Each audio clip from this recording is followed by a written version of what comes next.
Now look at that. Is that a strawberry or is that a strawberry? And he throws it.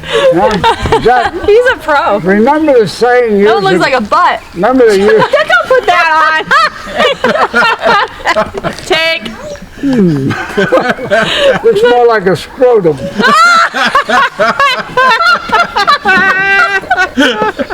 And this is how you want to start off. That's perfect. That's great.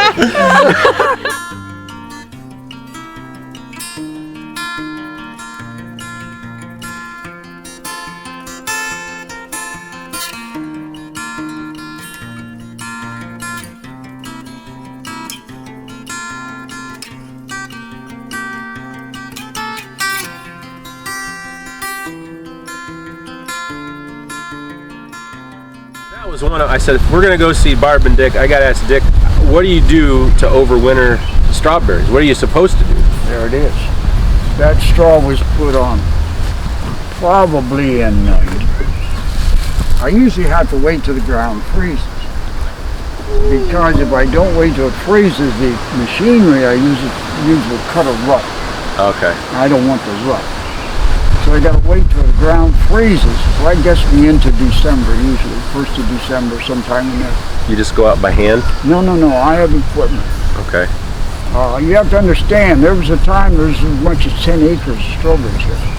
So for everybody at home, to overwinter, so we put straw down, do you actually cover, like should you cover up the whole plant or do you just put it around the plants? This was solid. Well, my machine will project or direct it to be on the fruit. So when you would look out here, it would be like this. Okay. With the greatest accumulation on the plant. And how, I mean, just like, if obviously at home we don't have machines, so you just, is it light? Like, can you hurt the plant by weighing it down too much? No, the only way you're going to hurt the plant is if the straw should get wet and soggy. Okay. Then it could push down on the plant and deprive it of oxygen and sufficient air. Then you might smother, but it's highly unlikely. I just don't have that problem. Let me try to show you what I would do.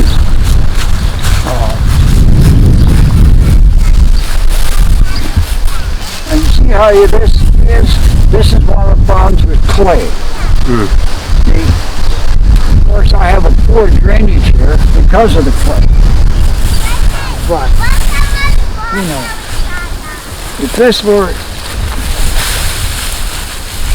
you know, that's what that'll look like, or even more. But you got to understand, as you go through the winter, this is affected by the wind. So it tends to drift off. And there's a lot of wind. There's a lot of wind in this area. Yeah. Okay. So you hope to put the straw on and you hope to get snow that night.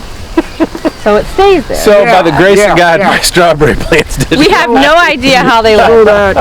So that through the winter, it gradually erodes away. You know, and in the spring you come out, there's just a very thin covering. And the idea is to not take it off.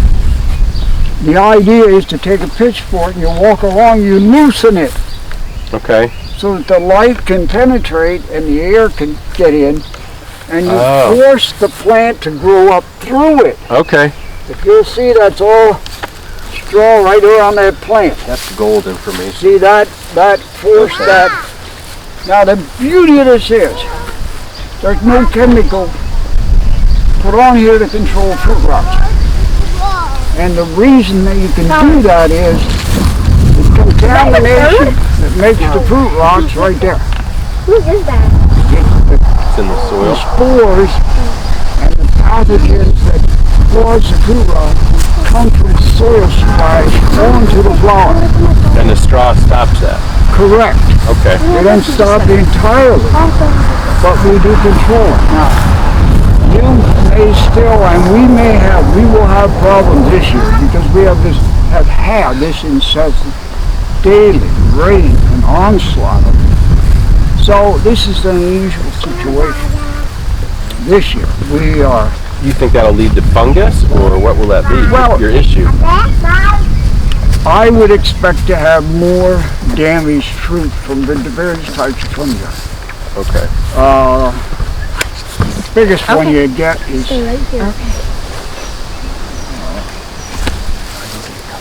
botrytis.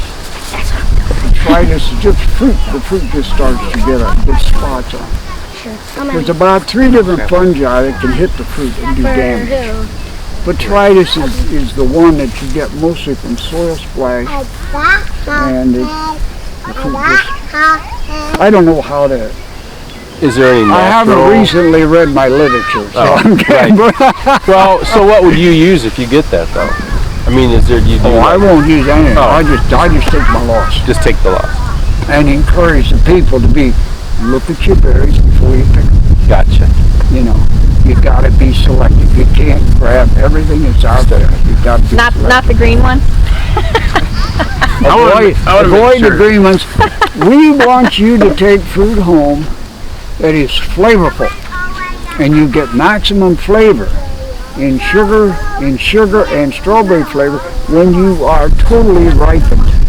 You see, now when you go for green tip, people will say, "Oh, they'll turn red in the box." Well, they might turn a little bit, but they're not going to get any sweeter, and the flavor's not going to develop. Now, when you mash all that up, it's going to be good. It's going to be better tasting than anything shipped in. You know, and so therefore that's a compromise. But we want to do the best job we can, you know. Okay, so tell me what you do at the end of the season. Like when all the strawberries are done, what do? Do you let it go until it's almost winter and you need to cover them? It depends on what mood I'm in and how much time I have. But by the book, at the end of the season, you come in here and you mow this off. Oh, wow. Okay. You mow this off to where everything above my hand is gone. Then, by the book, you're supposed to get in here with a machine. Hopefully this will be dry. You work this up, and you want to lay on top of this that much dirt. A strawberry plant grows from, it sends new roots at the crown, at the base of the crown, right where, you don't see this very well, but right where my finger's pointing, that's where next year's roots will be. They will originate from there. Okay. Go out and down, you see. So to enhance that, to encourage that, we want to throw a half inch or even an inch of soil on there, and that crown that will push up through, it will send out new leaves. And because it's been mowed off, you have gotten rid of all the disease. Leaves are going to show up here. There are different kinds of leaf diseases that bother this as well. Okay. Give me your hand. They don't bet so good anymore. So cut them down to like a couple inches. Just take your lawnmower and mow them off. And then sprinkle some new soil. Then don't be afraid to be really rough with them and cut them narrow. I don't want these plants to be any wider than that when I'm done. You see? Now it depends a little bit on the variety too. Some of them can take really rough treatment and others can't do that. But it also depends on your water supply and how, because when you do this and get all that on there, you want to stimulate new growth. If you don't get it up there, we get it from our irrigation well right there. And, so it's kind of like if you have an apple tree or fruit trees, you want to prune them to stimulate new growth. In a sense, yeah. What do you do? So my other question, one of my other questions is, mine have, you know, it sends out the runners. You're going to get daughters. Now, do I want to keep those or get rid of them? Depends. This is thin. I would love to have help come in here now and take, we often carry a bucket of stone and we will anchor those. So I want more plants here. I want this filled in, you see. So I will encourage that, but if the plant is too thick already, well, then care about them, they'll get cut off. Don't care about them or cut them off. Yeah, but generally speaking, generally speaking, if it's a healthy planting, they wind up getting themselves too thick.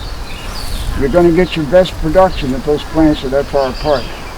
Okay. You know, in a sense, this is kind of ideal, even though that I would prefer to be a plant there and a plant there yet. But under my regimen.